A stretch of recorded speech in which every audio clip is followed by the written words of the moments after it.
The opinions expressed in the following programs are those of the participants and do not necessarily reflect those of Rogers nor Rogers TV.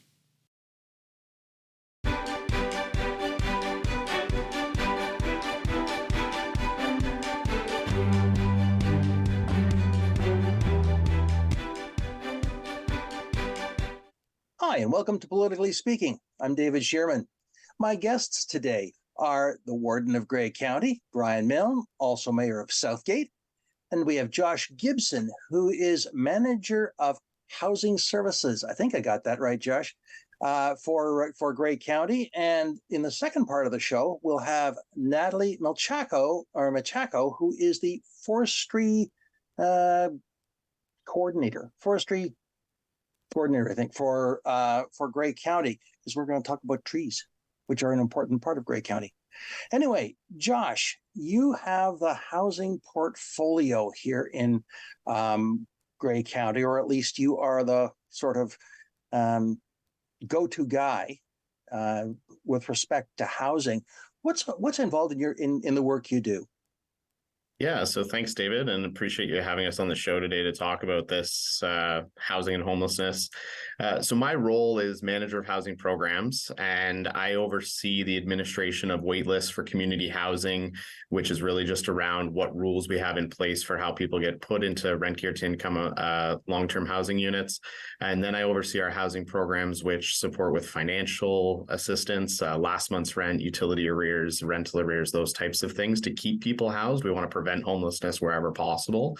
And then what's become a fairly large part of the portfolio recently has been our homelessness programs, which we began delivering in-house in the fall of last year. And I know we're going to dive into in this show, but that's really become a big part of what we're doing. And that's with our short-term shelter program. Now, one of the things I don't think people realize is that Grey County does have a significant number of housing units, rent geared to income, or sometimes called social housing, across the county, and you don't notice them, which is a good thing. I think of the one in Flesherton. It's a four-unit, it's a fourplex, four-unit building, right across from a vacant lot on a back street. And the people are very nice there. They're great people, and they were my neighbors at one point.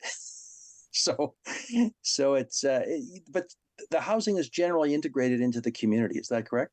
That's right, David. And we actually own and operate 995 units across the county, so a pretty significant portfolio. That's the other half of the housing department that I'm not involved with as much. But we also partner with our nonprofits for affordable and market housing, and there's over 570 units of that. So really over 1,500 units of housing that are tied to Grey County. And in comparison to a lot of areas, that's a really high ratio, which we're really proud of. Yes, indeed, and it's something that I know here in Owen Sound there are significant income geared to or housing geared to income places as well. So one of the things that people wonder about is, okay, what does the county do for housing, and what do people who work in this area do? Can you outline some of those things that a housing worker would do?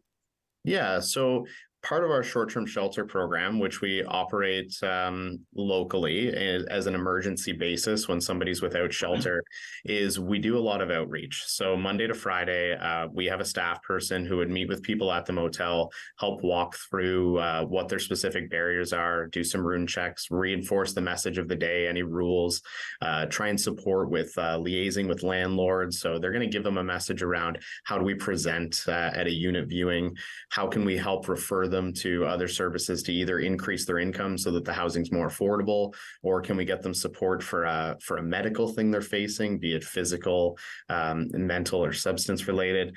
So those are all the things that the outreach workers are doing on a daily basis, those check-ins, building rapport, and trying to support people to make next steps. And then we also have workers that focus on diversion and intake. So they're learning people's stories, and then they're trying to help them with diversionary options to see if there's a place that they could stay temporarily, and how can we support them to do that? Is it transportation or some monetary assistance? Sure. So it sounds like it could be a very diverse day for staff at the county. Yeah, never the same day, never the same crisis. Do you find you're working more in crisis situations than in, I don't want to use the word maintenance, but it's the word that comes to mind. Yeah, I would say that increasingly in the past 5 years, especially, we've found that just due to the numbers and the demand on the programs, we've certainly seen a higher need, not just from a capacity perspective, but also the needs of our participants. They require additional health-related assistance, and we're trying to connect them with that as quickly as we can. But people in the community, pre-pandemic, during pandemic, post-pandemic, we're struggling, and we really recognize that in our day-to-day work. And so for our staff, the primary message is around how can we support people in a way that best meets their needs moving forward. Do you find that the staff are interconnected with other services, like they have to be interconnected with addiction services, mental health, food services, hospital, those kinds of things? Yeah, it's absolutely integral to have those relationships between the community organizations to be able to make warm referrals so that people feel cared for, and we're not trying to push people to a service that's not appropriate, and we maintain that trust with the participant. Just a few examples of ensuring that we're connected with our SOS team, which you had on the show about a month ago now, just to look at the great work they're doing, and they see a lot of the people that are residing unsheltered that are coming through our motel system. So how can we work together with those partners to provide the best services that we can? It's so important. You mentioned SOS, and yes, you're right. We've talked about them a fair bit actually on the show because of the work they do is so multifaceted. Are they kind of like the front line for you and your services? I would say that they would be one of the front lines, and then we might be another front line, kind of working, not necessarily always side by side in geographic area, but we're just doing different work on different fronts, and then we come together when needed to form a united front. So if there's a camping situation that we need to reach out to somebody, then we're going to go with them because we do the housing piece, and then they do the health-related supports and system navigation piece. So it really works well because we don't want to duplicate services, so we want to ensure that the best people are at the table. We see a lot of images of homelessness on television, on the news, social media, whatever. Is there anything unique about Grey Bruce, or are we very much like the rest of the province? Does homelessness have a similar picture across the province? I think that what we'll see in the area and have started to see in chatting with our lower tier municipalities is we're starting to see it more. So I would say perhaps the best term would be that it's crept into the area as opposed to where it's already existed in some of the larger centers. We're starting to see it more prevalent in the area. And that's where our response has adjusted to try and increase our capacity. We were providing more rooms over the course of the winter. In our first 6 months, we supported on average with 43 nights of motel stays. And that was to keep people safe from the cold weather, obviously. And we saw over 280 individual adults during that time period and provided over 8,000 nights of motel shelter. So that really speaks in comparison to in previous years in whole 12-month periods, we might provide 5,000 nights of emergency shelter. So it just speaks to that increased demand. And I think we're just seeing it arrive differently than it had in other areas. Sure.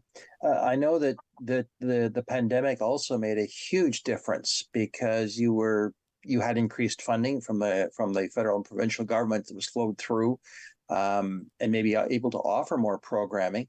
Do you find that with the changing in funding from the government that this will make a difference in your service delivery?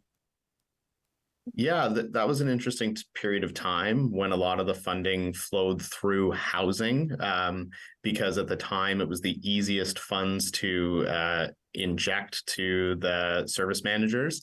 And then we had the ability to provide that to community organizations that do the best on the ground work for their community. Grey County is a very large community, and with the small organizations all around the county, it allowed us to flow funds to support them during the pandemic. So it was a big change from just doing housing to providing help with meal programs and food banks and all those great community resources that exist in the lower tiers. Sure. Now that with us moving back into, and I use the word normal advisedly, do you find that finances will be, or the dollars and cents will be, are becoming an issue, or is it just a matter of reframing the programs? I think that resources have continued to be an issue, and we're trying to make it do with the resources that we've been provided and provide the best services that we can and build our capacity with what exists. But we do understand that this problem is a problem that's growing. So like any problem that's growing, ultimately it boils down to additionally needed resources. And that leads me to a question of the warden. Do you find that obviously around the table at the county council, housing is a serious issue? Do you find that the message is being heard and you're be able to convey it to the province? I think so. I think the provincial government, well, I know they've been very supportive thus far. Who knows what the future holds, but thus far they've been, relatively supportive because they recognize that people are hurting. And, if we don't support people, then we're going to see more of what Josh deals with on a day-to-day basis. So, and I think everybody connected understands that, housing is very much the first piece. It has to be the first piece. People need a safe, warm place to put their head. And if you don't have that, then the rest of it doesn't matter really, because you're not going to get to the people that need the help. So, yeah, I'm confident that the province is hearing us, and the federal government as well. I mean, they have a piece to play as well, and they've been very supportive of it as well. So I'm confident that they get it, and we're thankful for the support they've provided. Sure. Well, that's good to hear. That's good to hear. Well, back to you, Josh, for a moment. Homelessness in Grey County has numbers. Obviously, there are stories, and that's the other side of it. But the numbers, what are you seeing today in Grey County in terms of homelessness? Yeah, so in Grey County, we try and track our homelessness numbers through what we call a by names list. And just a very brief explanation of what a by name list is it tries to be a real-time collection of data for individuals and families experiencing homelessness in the area. We update it to where somebody was most recently experiencing unsheltered or sheltered homelessness. And we try and use that as the best stat that we have on a month-to-month basis. And at the end of April, we were looking at 142 individuals on our by names list that were experiencing homelessness. The number that we're really focused in on and trying to reduce is, of that 124, people were chronically homeless. And that means that they had been experiencing homelessness for more than 6 months in a 12-month period, or more than 12 months in a 3-year period. So collectively, it's a very high number. And we have been seeing across the province higher numbers of chronic versus episodic homelessness. And so that's the number that we're really keyed in on. From a positive perspective, I do want to also mention, since October 1st, we've been able to house 65 people off the by name list. So anytime somebody's on our by names list and they've transitioned to a housing option, we mark that as housed. And so 65 individuals housed between October 1st and the end of April. So that's a really good news. And the unsheltered number, we do have an unsheltered number, and it changes on a day-to-day basis, which is why we try and do those updates to just see where people are at, because it could, one night you might be in one location and the next it changes. Do you find that well, let me ask it another way. Who are your eyes and ears on the ground? Yeah. For homelessness? So it depends on the area for sure. I would say that the SOS outreach team would be a big one. Obviously, our outreach staff meeting with motel participants. Our after hours call line, we contract with 211. So anytime somebody's in need of emergency accommodations, they call 211 after hours to see if there's an option for them locally. And then in the municipalities, we're constantly hearing from bylaw, maybe police services, and then central to Owen Sound, obviously Safe and Sound and OShare and the United Way. We're often hearing of individuals in need of support and getting connected that way through them. Well, let me ask you another question then. If someone, and I've actually had this situation, someone says to me, I noticed somebody's camping in my back field. What do I do? So it depends on where their backfield is. But I think the first call would be to the local bylaw, and they can also call us as well. And we would connect from a safety perspective. We would connect with the SOS outreach team, and we'd send an outreach worker to try and meet with them if the property owner was okay with that. It gets into a bit of a area when it's private versus public land. So you'd want to meet with the private property owner just to see what their wishes were. And then we would try and find out who it was, see if we already knew who they were so we could connect with them and identify what the next steps and resources available were. Sure. And if it was on public land, is that a little easier for you to respond to? Yeah, so if it's on public land, they would contact the municipality it was located in, and then they would notify us through their bylaw department. Sure. So there's ways of being in touch, mostly through the municipality. 211? 211 would probably pass that message along to us. Sure. So it wouldn't be a bad call. Never a bad call to call 211. Good point. Too, as my friend Francesca would say, the answer to every question can be found on 211. So I've heard that a lot. So. Now, one of the interesting things I do know that is coming forward is a warming center. And that's going to be a project for next year, for this coming winter. Goodness, it's beastly hot out there today, and we're talking about winter already. All right. But anyway, it is for next winter, and it's being done through Safe and Sound, I understand. Is that correct? That's correct. We are looking at a pilot project that's going to be through some Safe Restart funding the county had for next year. And it's to allow for overnight hours in Owen Sound at Safe and Sound. And there's a target population for this that for us, it's around providing a safe option for people. There's some individuals that we tried to support in motel last year, and for any number of reasons, it wasn't a good fit, either by participant choice or, past issues, things like that. And the Safe and Sound option is really going to give us an ability to provide people with a safe place to access support and allow us to maintain connections with them so that we can try and assist with their journey towards a more permanent housing option. And just to be clear, this is not a hostel. This is a drop-in, place to get warm, so to speak. Yeah, that's correct. There will be no beds. It's not an overnight shelter. There'll be computers, there'll be snacks, there'll be warm drinks. There'll be some staff to talk to. But it won't be a location where there'll be a certain amount of admittance, which has its pros. It means that there's no cutoff either. Lots of times with an overnight shelter, there's cutoff times where you can't access after a certain period of time. So this won't be like that at all. Well, I know that over the last winter, when there was some overnight funding provided, it was kind of because people would come in, get warm, go back out, come in, get warm, go back out, and it was a necessary service. It was really, and I think it was not a small number of people that availed themselves during the coldest days of the winter. So it appears that it's a necessary service. Instead of freezing to death or developing frostbite. Yes, it did run, I believe, 1 or 2 nights last year. So we kind of already done a mini pilot for the pilot to come. But we did see, I believe it was between 10 to 12 individuals in that evening, not all of whom were experiencing homelessness. Right.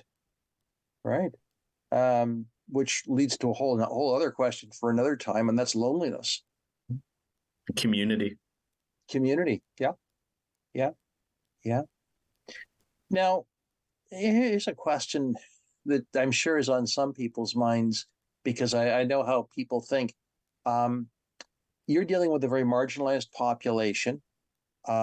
Sometimes they can be a population that acts differently. How do you train your staff to be safe, and how do you train your staff to respond to those challenging situations? Yeah, that's a great question. For us, safety is always an everyday occurrence. So if we're meeting with people at the motel, for example, it's about making sure that we have communication open to members of the office so that they know where people are at. If we're heading to outreach within a camping situation, then it could be bringing police if we don't know who the individuals are. And if we do know who they are, perhaps it's just making sure we have two people attending and just being safe for that respect. That's one of the reasons why, with the increase in homelessness prevention fund dollars, that we were getting an additional outreach worker, just to allow us to be safe in the community when doing this work, because there is a high level of need, and you never know what somebody's reaction to receiving services is going to be, or how that could change day to day. So we're always trying to keep safety just top of mind. And that actually leads me to another question. What kind of, one of the things I always ask, particularly vocational workers, such as paramedics, or and I've done this across the spectrum, what kind of training do you require or is necessary to do this kind of work? Let's say someone's in high school and they think, hey, maybe I'd kind of interested in that as a career, or a place to put my time to good use, or to get some skills developed. What kind of training do you require? So for this work, it would be primarily social work experience. So going through for a registered social work program, those are the types of roles. The director of community services, Anne Marie, one of her favorite lines is, there's no such thing as an education for housing. So when you come into the field, like, you're really learning about how to do housing work while you're doing the work. So I would say social work is a big piece of it, because we need to understand how to meet people with respect, how to deal with confidentiality, and all those things, understanding mental health and addiction needs. But then the housing piece, you got to learn, and you have to be somebody who's looking to help people, and understanding that you might not get all the thanks in the world that day, but it's about the long-term outcomes for folks. Sure. Does the social, I mean, the social work stream is actually, it's a university degree, is it not? I believe that there might be two different versions, but I'm no expert on education. Well, that's fine. That's fine. I'm sure if anyone's interested and they're watching this, they should probably talk to a vocational counselor at in the school system, because it's one of the things I do know is that working in this field with marginalized populations is demanding, but there's a need for it. Yes. So and hey, it's one of the things that we do need a lot more of in this world. If I could just jump in there, David, I'd say Sure, that in Grey County, we are very fortunate to have people like Josh and his team that are very good at what they do. They have a great deal of empathy for the folks that they're working with. And, I personally, and I'm sure others, are very thankful for the work that Josh and his team do. Mm-hmm. Yes, we all too easily jump to conclusions about housing without realizing a lot of the backstory around and issues around housing. It's not as it is far more complicated than we think it is. That I know for a fact. So, Josh, you folks do good work. Thank you. You really do. Yeah. Thank you. And you can take the warden's comment to the bank and maybe ask for a raise, but me, nah. Yeah, and I think that goes with all of our community organizations that are supporting people. Like, I wanted to make sure to just note during our conversation just all the great community organizations that are out there that we work with, and I'd forget some of them if I tried to list them all, but I think the appreciation for anybody working in the field or volunteering in the field that's helping people on a day-to-day basis, as you said, it takes a big toll, and the staff are doing everything they can every day. And it's one of those roles where it never feels like enough because the problem is growing, but we are doing great work. And I just try and motivate the community to understand that the outcomes are there. Not everybody's getting an outcome on a particular day, but we are moving people towards housing and towards a better opportunity. That is so true. That is absolutely true, Josh. And you've got a big project coming to fruition, and that's the 14th Street residence here in Owen Sound. And some people will know it as the old Noah warehouse. It's been around that long, but it's. Can you tell us more? I've seen the changes driving by. When are you planning on opening up? So opening date to be confirmed. However, I can say it's on time, and the warden will be happy to hear on budget. So housing with related supports or with supports is really what it's all about. And I think when you asked me a question earlier, I really should have mixed this in, is that as we're looking to move forward with solutions to a growing issue with some maybe of the same resource levels, it's around providing different options of housing for people within the community. So this is going to be one of those options, we hope. We're waiting on some operating funding announcements to see how much staff we're going to have on site, because that's going to determine which individuals would be best suited for residing there. But it's 12 studio units. There's programming space and some office space to allow us to do skill building. It'll be transitional, so people would reside there from anywhere from 3 to 6 months to 4 years. And that's going to really allow us to inject a new option for people that need it, that is in between the motel program and in between long-term supportive housing options. So we're really excited about it. We're really hopeful about the funds, and as soon as we have more information, it'll be coming out.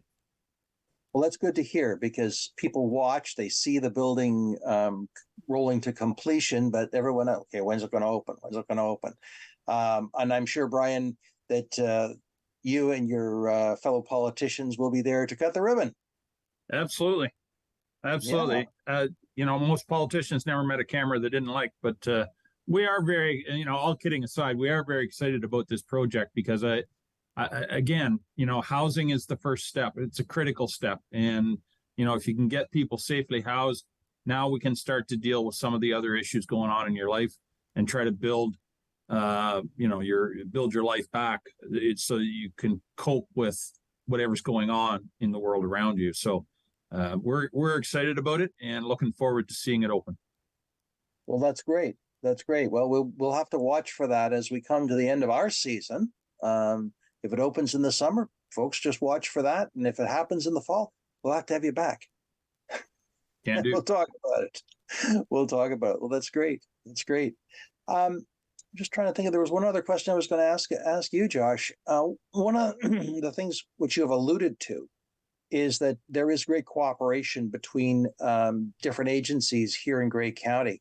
Having had some involvement at the board level, one of the things that I've found unique is that Grey County organizations for the community social service really do work together. Yeah, I think that's been pointed out a number of times, and other communities have contacted some of the individuals on the poverty task force just to say, how did you get everybody at the table working together? And I think it's just about the great relationships and understanding that everyone's trying to do the best work that they can with the resources that they have. And there's definitely an appreciation for that, which goes a long way.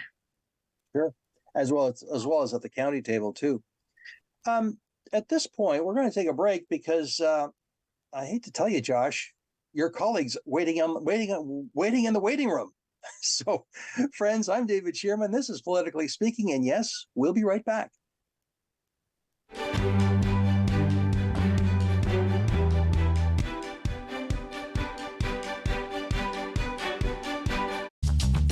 This program is brought to you by Ignite TV. Now you're in command.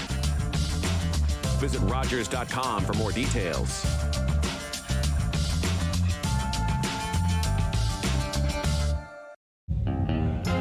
long way from Nashville, and mama, I tell you that.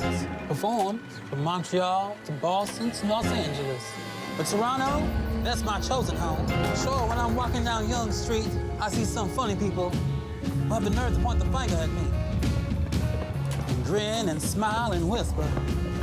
My song was #2 on local radio.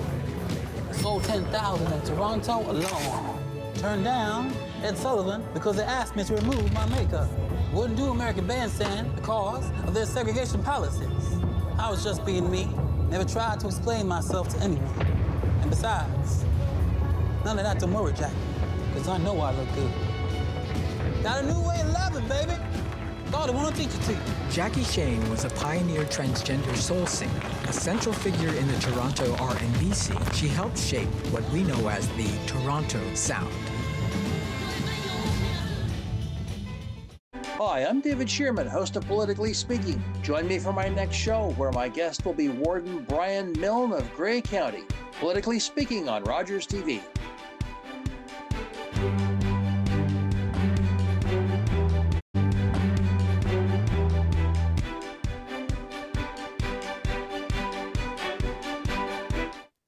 Hi, and welcome back to Politically Speaking. I'm David Shearman. My guests today are Warden of Grey County, Brian Milne, and in the second half of our show, Natalie Michelko, who is the forestry, can't even read my own writing. What is it, Natalie? Forestry? Trails and Forestry Coordinator, yes. Trails and Forestry Coordinator. Well, I'm glad to see you here because I drive a lot across Grey County, and I see forests, and I'm more familiar with the Conservation Authority forests, but that's not what that's separate from the county forest. Is that correct? Yes, that's correct. Yeah, so the county has 45 forest properties, and that totals about 8,000 acres of forest across the entire county. Where would they be generally located? Is it hard to describe, or are they just anywhere there's a chunk of forest that you've ended up with? Yeah, so they're located throughout the county. There's a couple in about each municipality, I would say. And there's a big blue teal county forest sign when you drive up to the property. So that's kind of the indicator of where the forest and forest entrance is.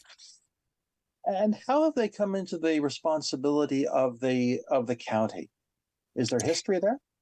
Yeah, they were acquired quite a few years ago. I'm not exactly sure when that would have been, but yeah, it would have been over the last several years and through various different agreements and that sort of thing.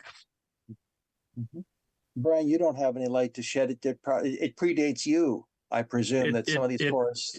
It does predate me by quite a little bit. I think a lot of these properties who came into the county ownership post-war, post-Second World War, probably into the 50s and 60s. When there was a push, I suppose, a large push at one time to reforest a lot of these lands to combat soil erosion and so on and so forth. So the actual reason why a specific property came into the county, that I'm not certain of, but I know just in the last year or two, the county had an exercise to rename a lot of the properties to better reflect their geography. And there's actually one just east of me called the Drumore Forest. So okay. That's in Cole's notes of what I can give you, David. I beyond that, I'd start making stuff up. So, but I can do that too if you want. But I'm sure your listeners don't need that. But that's okay because, it's always helpful to know the context, because I suspect most people don't know that there's 8,000 acres of county forests.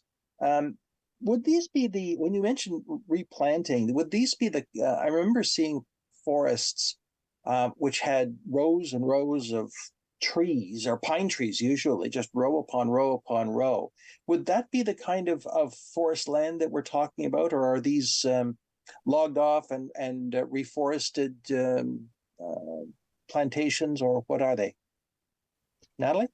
Yeah, so some of them are plantations and others are kind of mixed hardwood forests. So it just kind of depends on the property. And yeah, they would have been, replanted probably as Warden Milne said in the 50s, 60s, so quite a long time ago. So yeah, it just kind of depends on the tract.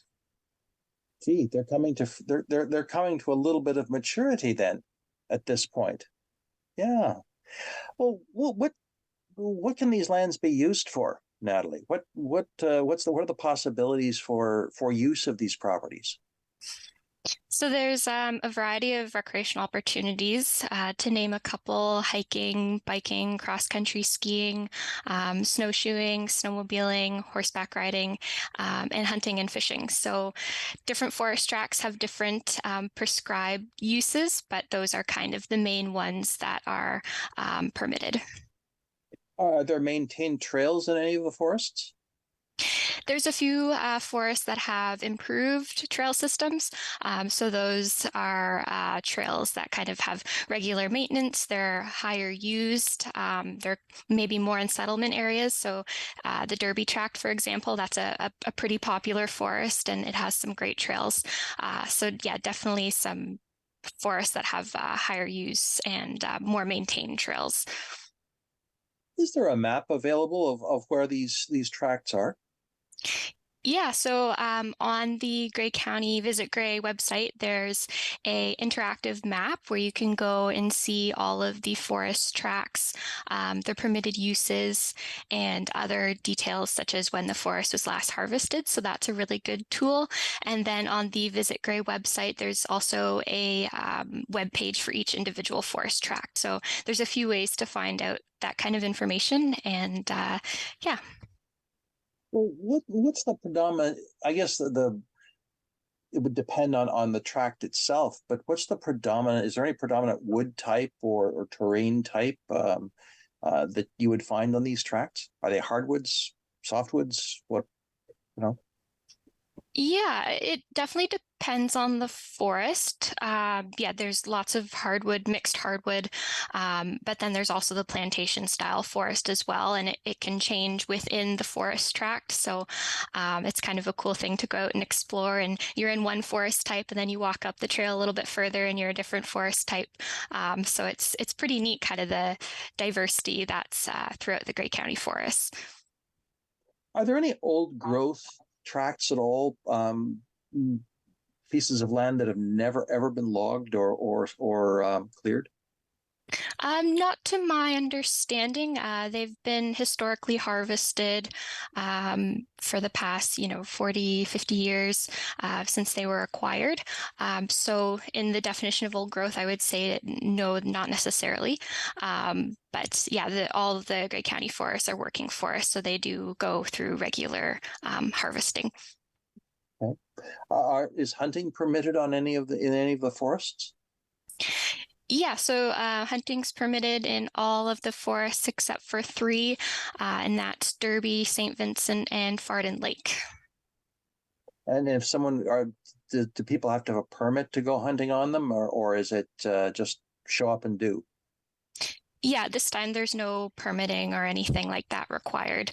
And for anyone who'd like to check the permitted uses, all that information can be found, as we mentioned, online as well. Sure. It sounds like it's almost like an undeveloped gem in Grey County.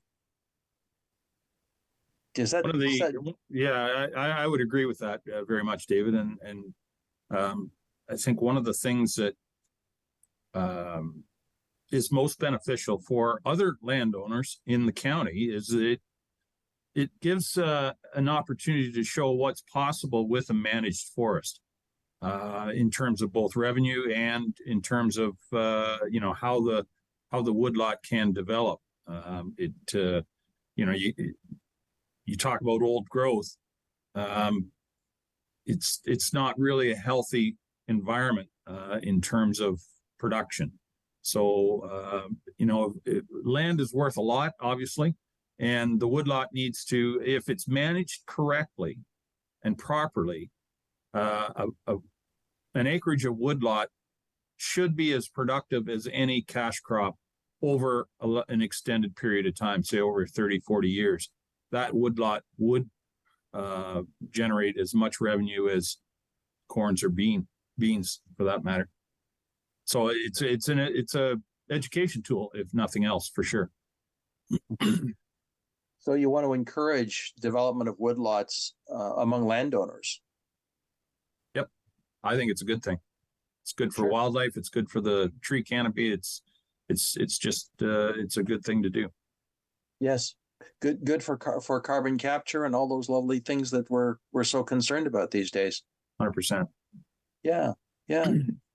Now, Natalie, we've used the term managing a forest, and the warden has referred to it can be as productive as a field of corn or beans or whatever. What does managing a forest really entail?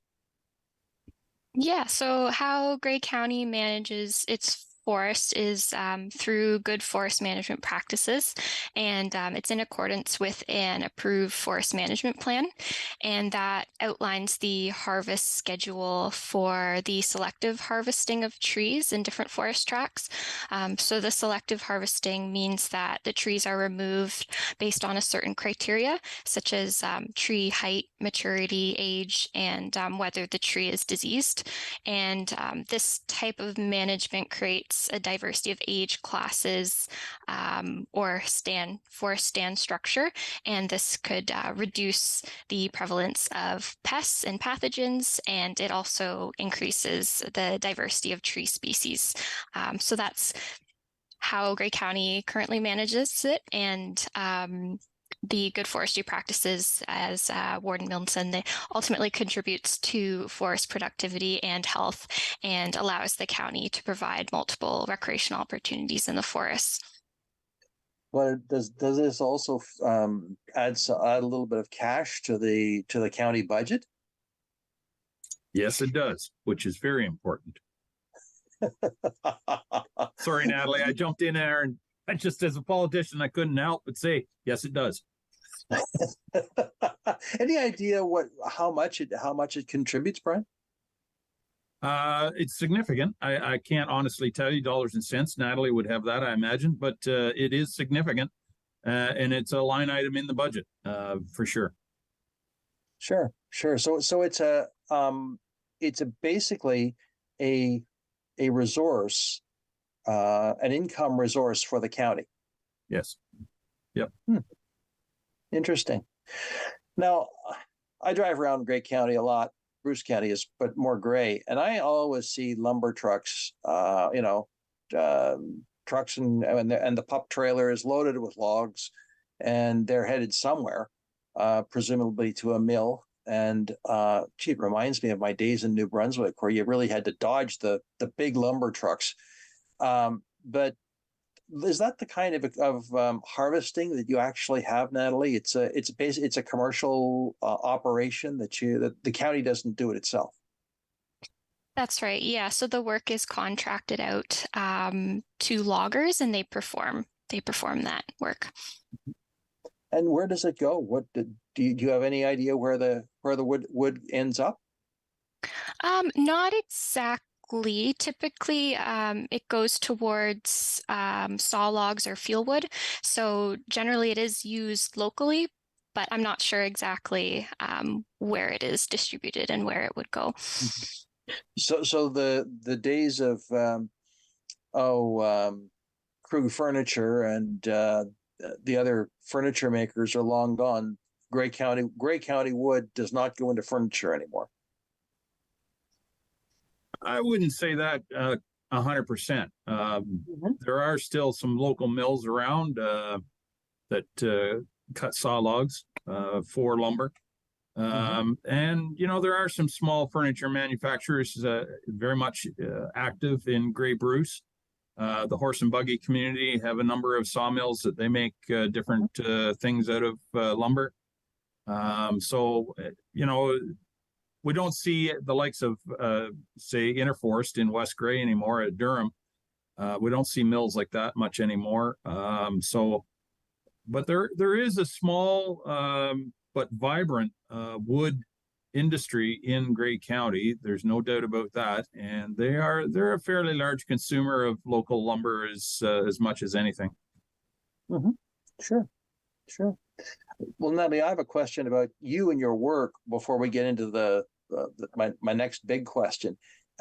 You're obviously have been trained in forestry. What do you have to do to get a job like yours? What are the professional credentials you have to have? I presume you don't run a chainsaw. You can, but you don't. Yeah, so I did go to school. I studied forestry. Our Grey County Forest Manager and Bylaw Officer, he is a forestry technician, registered professional forester, and that's typically what's required to create those forest management plans and mark trees for harvesting.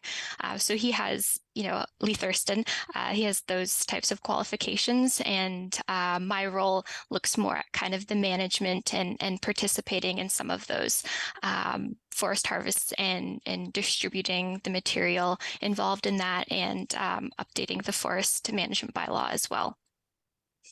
Sure. Well, I happen to know that to be a forester, it's I believe the course is is in Thunder Bay at Lakehead University. It's at least the one in this part of the country, and I've known foresters, and they're incredibly interesting people with tons of stories to tell. So almost as entertaining as politicians. Almost. Anyway, let's move on to a little bit about the CP Rail Trail. Now, the CP Rail Trail is obviously, it's the old CP Rail main line. And when CP pulled out of Owen Sound in 1994, the tracks got ripped up and we're left with, well, what is now a restaurant and a right-of-way. And if you know where to look, it's there. The same is true of the Canadian National on the west side. But the CP Rail Trail has some interesting proposals, and you're actually finally now doing something with it. Tell us more, Natalie. Yeah, so one of the big projects that was completed or still in the process of being completed is the resurfacing project. So in 2021, the trail was resurfaced using stone dust from Owen Sound to Berkeley, and then Berkeley to just north of Dundalk, approximately 20 kilometers, was resurfaced last year in 2022, and then the remaining 13 kilometers are being resurfaced this year. So we're hoping to have that project done soon, and then the whole trail will have been resurfaced and a little bit smoother, and looking forward to being able to accommodate a variety of uses. It's interesting. I saw on social media, I guess, someone describing their travels on that section of the rail trail from Markdale down to Dundalk, and they were quite impressed. It's a totally different environment. We're all used to driving along Highway 10 and seeing it wide open spaces. No, it's not that railroad right away. It's parts of it are, but parts of it are quite forested. So as the forest has begun to reclaim things. So how well is that used? Do you have any idea what the usage of it is, Natalie?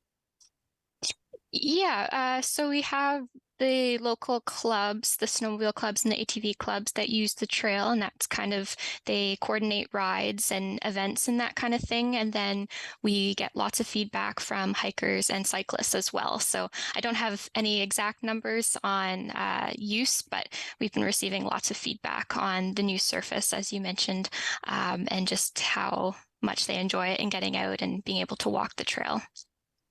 Now, what are green ATVs? Green plated motorbikes. Yeah, so the Grey County entered into an agreement with the Ontario Federation of Trail Riders for this season to do a pilot project. And this is to allow some motorcycles, so green and blue plated, to use the rail trail from Rockford to Dundalk. And the difference in the plate color, my understanding is one plate. So the green plate is certified for trail use, and then the blue plate is dual, so road and trail. And yeah, so the requirements for that would be that they have to have an Ontario Federation of Trail Riders permit and to not exceed the 94 decibel sound range. And they also must adhere to trail signage and the speed limits as well. Do the OPP patrol the trail? Yeah, so the ATV Club and the OFTR agreements, they coordinate patrols with police. Well, that's interesting. I mean, we're used to hearing about the OPP patrolling snowmobile trails, but this is the first I'd heard about rail trails like this, like the CP Rail Trail. Very interesting, and I presume that would also mean that they would be checking for ride compliance and paper, licensing compliance and permit compliance and all those other good things. I guess this also means. Sorry, yes, Brian. No, I was just going to say, David, you were asking about usage. I can tell you it's a rare occurrence to go past the parking area in Dundalk and not see some vehicles with trailers sitting there, and you know that the four-wheelers are out taking advantage of the trail. It's well used. I can speak directly to the south end of the trail. It is well used. I can't give you numbers, but I know it's unusual not to see vehicles there that obviously they've trailered ATVs in to use the trail. And just to be clear, the trail runs from Dundalk to Owen Sound, not the other way around. Just to be clear. Of course. Yeah. If you go back into the history of it, of course, it was originally a rail line. And I know that in talking with your predecessors, Brian, there's been some talk about maybe making it a designated transit way. Obviously, that's in the far future. Well, if I had my druthers, the rails would have never left. Because I'd really like the number of times I get into Toronto or Union Station. It'd be nice to go to Dundalk and park the truck and get on a dayliner and zip down to Union Station. But, if that ever happens, it's going to be well into the future, I'm sure. But nonetheless, the county has made a conscious decision to make sure that it's called a multi-use trail, not just a trail. Because who knows what uses could be used in the future. It's one of the few sections of train or rail that were the local authority, in this case the county, maintained the entire length of it from one end to the other. You had mentioned the CN line over on the west side of Grey County. It, for the most part, has gone back to individual landowners, and it's not contiguous any longer. But the CP Rail Trail, the multi-use trail, has been maintained by the county, and it was a far-reaching, foresighted decision to do that for sure. Yeah, I think it certainly is somewhat unique, and there's a lot of history on that trail as well. I recall when there was a bridge just south of Chatsworth that had to be rehabilitated at great expense, but it was discovered that it was a very unique bridge. There's not a lot like it in Ontario. No, it was a very unique structure, to say the least. And to be honest, it was to be rehabilitated. I think the year I was warden previous, that'd be about 2013 or 14.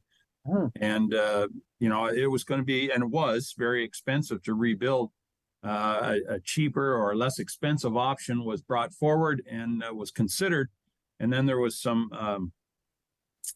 outreach from the community, shall we say, that changed our minds. And in hindsight, I'm glad they did.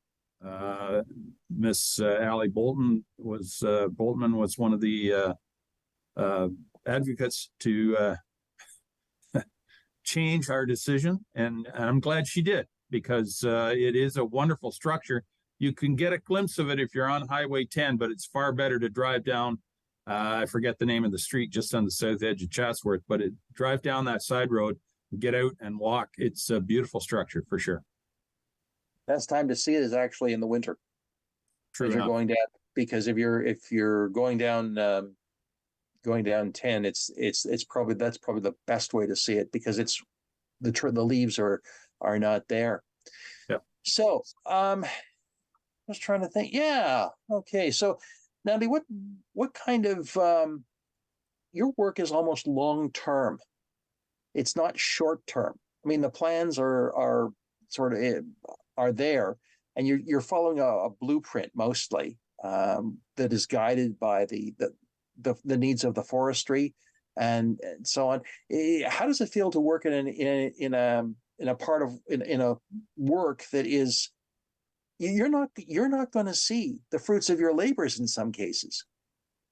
That must be very different. Yeah, it's interesting. Yeah, especially when it comes to the forest management stuff. The trail work is more kind of you go out and do maintenance, and you can see the results of that work, but definitely that long term. Sometimes it's hard to wrap your head around that you have to think, for the future and what's best long term and sustainability for sure. Yeah, yeah, and Brian, that must be a bit of a challenge for politicians. We're often it's been suggested that politicians go from election to election. You have to keep that longer term goal in mind as well. Well, you're absolutely right, David. But I would suggest that there's enough of us, and I would include myself in this category, that as farmers or being close to the farm community, you do have an affinity for the land, and you appreciate what trees and forests and woodlots, what all they are. It's, some people may just see a wasted piece of ground, whereas, myself, and I credit my dad for teaching me well that, no, there's a wealth of things there to learn and steward. And you just instinctively know that you need to look to the future. And you're right, I'll never see the benefits of whatever I do on my woodlot. But it's the old, I guess, the First Nations notion of, you need to think 7 generations into the future. And what we're doing now is very much going to have an impact down the road. And we need to be very mindful of that. And sure. I think this council is. I truly do believe that the Grey County Council, as it is currently and in past, is constituted. They've been very mindful of that, and it's not a difficult sell to manage these forests and put the resources in to make sure that they are managed properly. And we have good people like Natalie to actually get the work done, but it's an easy sell to allow the likes of Natalie to have the resources to get the job done. And on that note, we have to say farewell. Natalie Michalko, thank you so much for sharing with us something I did not know much about. That is the Grey County Forests. And Warden Brian Milne, always a pleasure to have you on the show and to talk about what's happening at Grey County. Thank you, sir. And friends, thank you for being a part of Politically Speaking. Absolutely, we will talk again.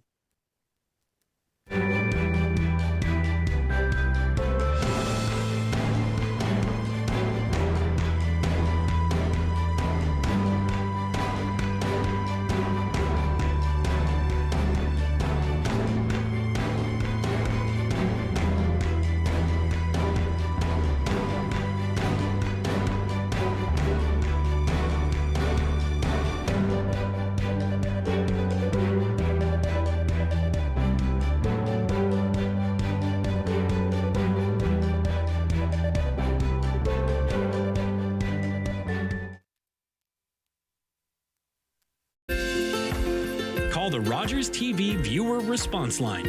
Email us or connect with us on social media.